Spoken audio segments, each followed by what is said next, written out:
Every year, the President of the United States gives a State of the Union address. What we'd like to do on What Catholics Believe is to give an annual moral State of the Union. How does the United States measure up in dealing with key moral issues to the standards proposed to us in the Gospels and by the Holy Catholic Church? I'm Julius Smetona. This is What Catholics Believe. Today, to discuss the moral State of the Union 1990, are with me three priests who celebrate the traditional Latin Mass exclusively, and Father William Jenkins, pastor of St. Teresa of the Child Jesus Church in Parma, Ohio, Father Clarence Kelly, spiritual director of St. Joseph's Novitiate in Round Top, New York, and Father Thomas Marachka, pastor of St. Anne Church in White Bear Lake, Minnesota. Reverend Fathers, one issue which has now become more and more public, which perhaps would have been undreamed of, is the introduction of euthanasia. Already I hear there is a measure in the state of Washington, a petition to put this issue on the ballot. And I believe in the state of Michigan there was a doctor who developed a euthanasia machine which has been used by a person in committing suicide. How do you identify this issue? What's your reaction to it? Well, first, Julius, if a person could claim, if a woman could claim that she has the right, the sole and absolute right over the use of her body, and no one else has that right, and she can have an abortion and commit murder, it's only logical, then, to say that if God does not have a right over my body and have dominion over my body, it's only logical to conclude, then, that I can destroy another human life.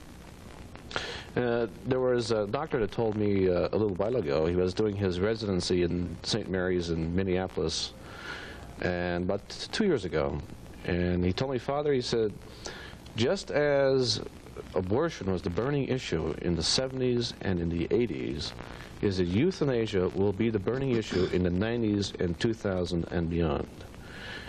And it's just a logical result of the moral decay that has been prevalent since, really, I think, since the introduction of the reforms of the Vatican II Council.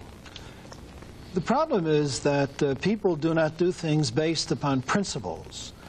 They do things based upon expediency. If you establish the fundamental principles, then it is easy to determine what to do. If you operate on a kind of gut feeling about what you should or shouldn't do, you're in very serious problem. And that is one of the reasons why we have now this crisis with regard to euthanasia. And down the road, we will have another crisis, which is a compulsory euthanasia. That is to say, imposing it on people that society deems undesirable. For example, very old people or very sick people that society would say they do not have the mental capacity to determine whether or not their life is valuable or their life is good, and therefore children who may be sick and tired of looking after them would then go to the government, and the government would give them some type of sanction to do this. Then, of course, down the road, you also have then problems with other undesirables, maybe crippled children, maybe people who belong to certain groups, towards whom there is a great deal of animosity in society. And all of that is perfectly logical, because the pro-death movement in the United States, and that is what it is not a pro-choice movement. It is a pro-death movement. As we would say, for example, if there are a group of people that said, I think you should be able to decide whether you should or should not have slaves, we would not say they are pro-choice people with regard to slavery. We would say they are pro-slave people. And the people who are in favor of abortion are pro-death people. But they have a fundamental principle. The vast majority of people in the middle do not have a principle. Those who understand Catholic moral teaching have a principle. Those who understand and are behind the pro-death movement, they have a principle. The people in the middle have no principle. The pro-death people say, essentially, maybe not in these words, but in fact, they say that human life is not sacred. It is not sacred. Therefore, it is expendable. It is expendable depending upon circumstances. Therefore, you can take the life of the unborn child, you can take the life of the old man or the old woman, and in the future you can take the life of the undesirable. The great mass of people in the middle, they are sort of unprincipled, and they are led along by the mass media to a great extent, and perhaps are influenced by some moral background, some training in the past. They say, well, let's do it a little. Let's grant the right to kill babies up to a certain point. Or let's grant the right to certain people to take their own lives.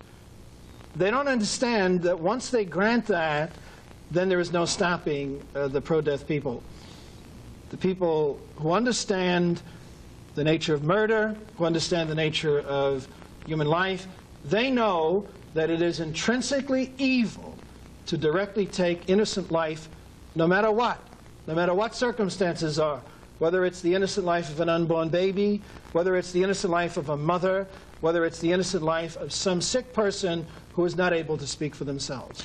So, because this great mass of people in the middle do not operate according to principle, we are in a position for the utter ruination and destruction of any moral fiber left in American society, because the pro-death people have a principle, that is something from which they operate, and that from which they operate is that human life is not sacred.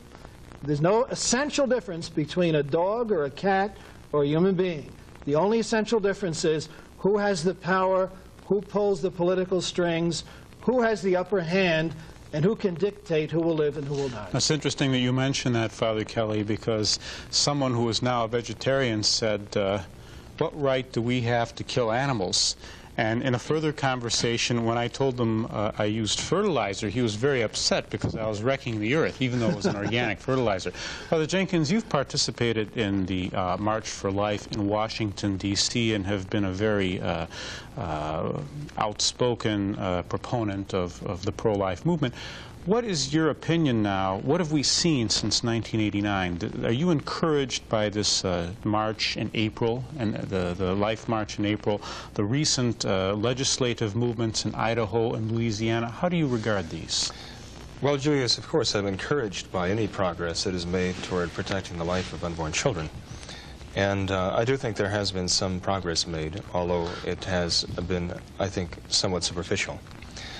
The problem that we meet, though, is that the principles underlying abortion are not being addressed. They tried to meet them in Louisiana, but they were blocked by a so-called pro-life governor who wanted exceptions made. Well, as long as you make exceptions in your legislation to protect the unborn, you are basically denying the principle, as Father Kelly says, that the unborn child is an innocent life and you can't kill it for any reason. Once you admit an exception, you've destroyed the principle, and you've set the stage for the destruction of any life, for any reason that is deemed socially acceptable. The problem with euthanasia also is that it is based upon the abortion idea that life is expendable, that we can define the value of human life according to how it is viewed socially, whether in the eyes of society or, let's say, the mother or doctors or whoever, an individual person's life is of any value. What is the difference between that idea and the classification by Stalin of people as useless eaters, or Marx as useless eaters, people who just are in the way? They're just consumers and they contribute nothing, so we should get rid of them. The unborn child in the womb is subject to being judged by the medical establishment and by his mother or relatives as to whether or not they want him. And whether they want him or not determines whether or not his life has any value.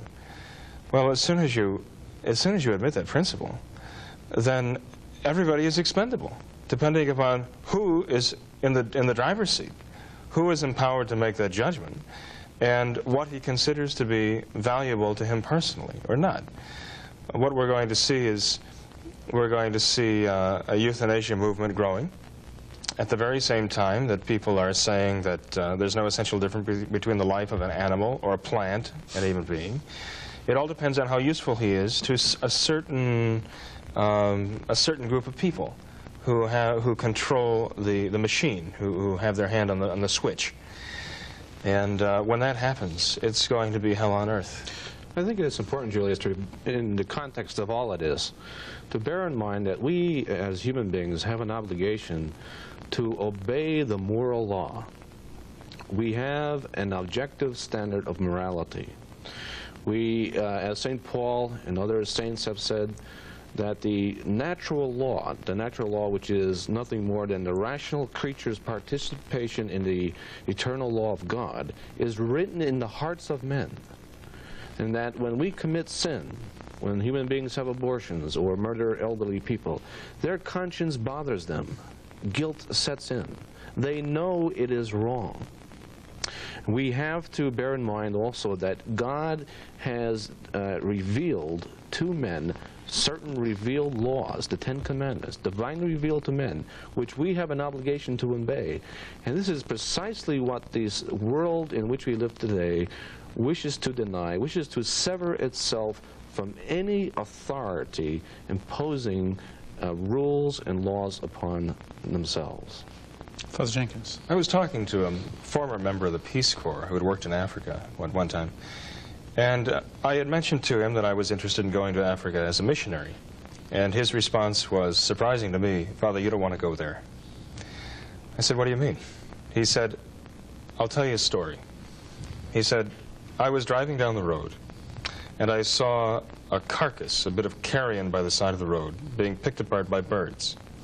Cars were driving past it as though it meant nothing to them.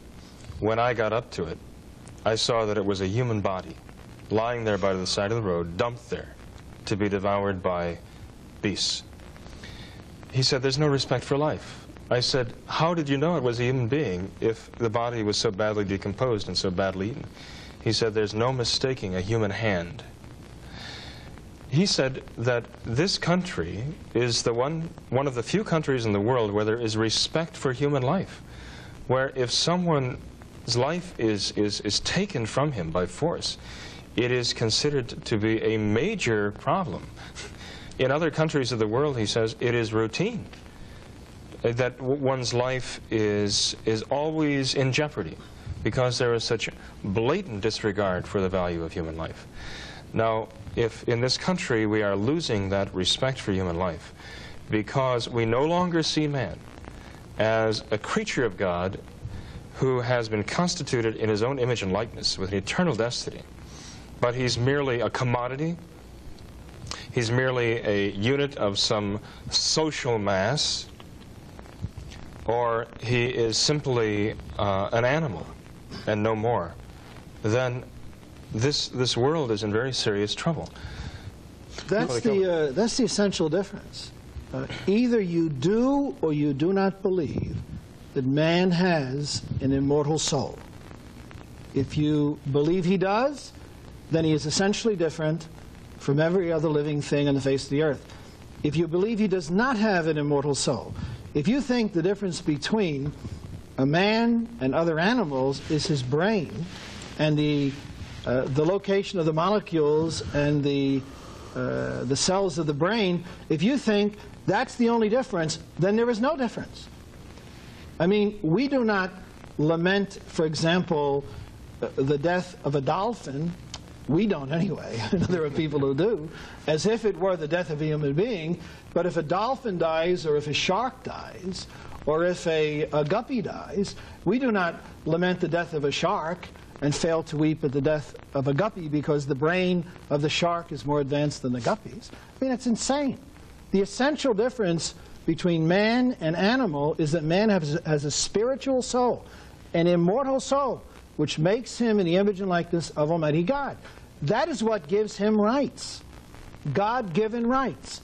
That is why we have rights. And that is why it is as evil to murder an unborn child as it is to murder a college professor or an old man. It makes no difference, because each of them, the unborn child the college professor, the old man or the old woman who's not able to take care of himself or herself. They all have immortal souls. They're all made in the image and likeness of God. And to take their lives, innocent lives, is murder. If you do not accept that man has an immortal soul, then you have no dignity above the dignity of a dog or a cat or a pig or an elephant. There's no essential difference. You're watching What Catholics Believe. You know, Julius, the current flap about morality in the arts and funding by the National Endowment for the Arts is a good gauge of the morality of the country, too. Because the National Endowment for the Arts has helped to fund some of the most obscene, degrading specimens of, well, what purports to be art that are imaginable. I mean, a man urinating is a form of art, is an art form. Someone smothering herself or coating herself with chocolate, an unclothed woman coloring herself with chocolate. This is considered to be an art form. And I think that is a very good gauge of the moral state of the Union, to see people actually degrading themselves and calling it art. The problem that we come down to is that man does not want to submit himself. We find a piece of art on display in a major museum which consists of a crucifix submerged in a container of human urine. And the title of this artwork is unspeakable on television. This is an art form. But when you get down to movies like The Last Temptation of Christ and this particular work of so-called art, and so many other absolutely impure and obscene artworks today, what you find is the absolute rebellion against order and dignity. You find the reason why mankind makes such a stand on Jesus Christ in such a way that it has no other stand comparable about any other so-called God, like Allah and Buddha and so on. You don't find great love for these characters, and you don't find great hatred for these characters. People talk about Buddha, and they talk about Allah, but I've never heard of anyone who says he has a great love, personal love for Allah, or a great personal love for Buddha. Nor have I ever heard of anyone who says he has a great personal hatred for Allah, or a great personal hatred for Buddha. But about Jesus Christ, people have to make a choice. And the reason why they have to make a choice, and why they either hate him or love him, is because he's real. It's because he's not a made-up God. He's not a cardboard God. He's real. And he's so close that he came within arm's reach. And because he is so close to us, and because he stands there loving us and demanding that we love him in return and that we obey him, that is why people hate him. And this has a lot to do with the moral state of this union, because no one on the face of the earth can be indifferent toward Jesus Christ the way he can be indifferent toward other gods. We see this in the apostasy of many Catholics today, who can't just walk away from the Catholic Church and forget about it. They're always looking back and saying something nasty to justify what they've done. Their consciences bother them.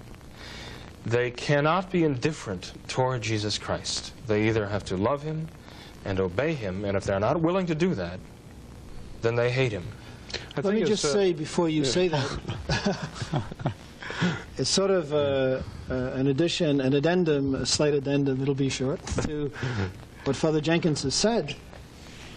You will notice that from a state of gross immorality, that is, from a state of disobedience to God's law, there is now a movement to a state of hatred for God, hatred for Jesus Christ. And that hatred, in some instances, is being paid for by the federal government of the United States. The federal government is giving money to people who make it part of their zealous profession to heap blasphemy on Jesus Christ, the Son of God. The U.S. government is paying these people. And if the American people do not stop that, this nation should perish. I think to bear in mind and to keep it in context is to remember that we live in an era today in, let's call it the post-Christian era, where society at large, the faith has been eclipsed from the faithful. I think it was G.K. Chesterton that said something to the effect that the sad part, or the sad thing about an atheist is not that he doesn't believe in something out there, a God, a deity, is that the sad part about an atheist that he will believe in anything. And as it is with mortal sin, all moral theologians will say that a person who commits mortal sin, either you will turn towards God or you will turn towards something created by God. And if the society at large rejects God, rejects our Lord Jesus Christ as the Redeemer of the human race, he will believe anything. He will believe in euthanasia, abortion, animal rights, all of these things. It's an insane asylum. I mean, animals do not respect my rights when they come into my yard. How can I possibly assign a right to this dog when he sees the fire hydrant next to my property? You know, it's insane. You know, we are human beings. We have the use of reason. Man is distinguished from animals is that man has the use of reason. He has an immortal soul, as Father said. He is of a higher spiritual nature. Well, obviously, he has a soul to save. Animals do not have immortal souls. And when they die, they are dead and they are buried. You know. My question is this. I think some of the moral state can be gauged by the reception given to two individuals recently in the United States. Specifically, Mikhail Gorbachev, who is obviously a self-professed communist, who loves the French Revolution, who loves the Russian Revolution, and Nelson Mandela, who came out and said that his heroes are Fidel Castro, Muammar Gaddafi, and Yasser Arafat. And in spite of this, by and large, everyone loves them. And I would even venture to say that they are more loved and respected in this country than our Lord Jesus Christ. I think the problem is that with the moral degradation of the American people, they have lost their capacity not just to think, but to make judgments, sound judgments. And so, for example, the people will pick up the newspaper and they'll read an article, and they won't know what to think about the article, whether the individual that they're writing about is good or bad. But if the article, say, for example, in the New York Times calls him a dictator, says that he is ruthless, he is bad, he's no good, he is to be despised, they'll finish the article, they think they're making a judgment, they're not making a judgment, this man is bad. However, they could write an article about someone and make no judgment, people will make no judgment. They write an article saying this one is good, this one is good. Now, there are a lot of people, conservative people, for example, who contend that the truth is being hidden from the American people. And I dispute that. I do not think the truth is being hidden from the American people. If you read the New York Times day to day, the New York Times gives the facts. It was the New York Times that printed huge photographs of Nelson Mandela when he got out of prison with a hammer and sickle in front of him. And then within 2 weeks, they printed a photograph of Nelson Mandela clutching the hand of the head of the head of the Communist Party for South Africa, with the big hammer and sickle behind him. It was the New York Times very prominently that quoted Nelson Mandela saying how much he loved the Communist Party and how much he loves communists and how they are comrades in this revolution. But when they printed those pictures and those statements, they didn't print them in the context of being bad. And so the American people read it. They are not programmed to think it's bad, and they say, well, nothing. They read the other articles where they make Gorbachev into a great hero and Nelson Mandela into a great hero, and he's a great hero. He's a messiah. He's wonderful. They don't think of the fact that, as we mentioned in previous programs, that Gorbachev is the head of a system that has murdered more human beings than any system in the history of the world by tens of millions. And Gorbachev very proudly, and again it's printed in the New York Times, proclaims, I am a Leninist. I am a committed communist. He doesn't deny it. He doesn't Makes shy no away bones from about it. it. He says it clearly in a straightforward way, but the one who writes the article doesn't say, this is bad. And so the American people, there's no response. I think that is a reflection of the moral state of the Union, a certain inability to differentiate between what is good and what is bad. Father Jenkins. I was not so shocked at the American public's reception of Mandela as I was by their reception of his wife, Winnie. Not too long ago, she was convicted of having been the ringleader in a group that kidnapped 4 young black men in South Africa and beat one of them to death. And those who survived said that she was the first one to beat up on them with sticks and bats. And it's because they were accused, in the eyes of Winnie Mandela, of having cooperated with the South African government. She also has gone on record as recommending the necklace as solving South Africa's problems. You know what the necklacing is? Necklacing is where they take someone who is thought to cooperate with the government, to tie his hands behind him with barbed wire, put around his neck an empty tire, a rubber tire, pour into it diesel fuel and set it on fire and watch him writhe in pain. And soon the rubber fuses to his flesh and he's just left there to burn to death, writhing in the street. This woman recommended that as a solution to one of South Africa's problems. And yet in New York, people were crying, Winnie, Winnie, as though she were a great hero. But you know, Julius, there are a lot of good people out there. And I think this program is reaching them. This has been What Catholics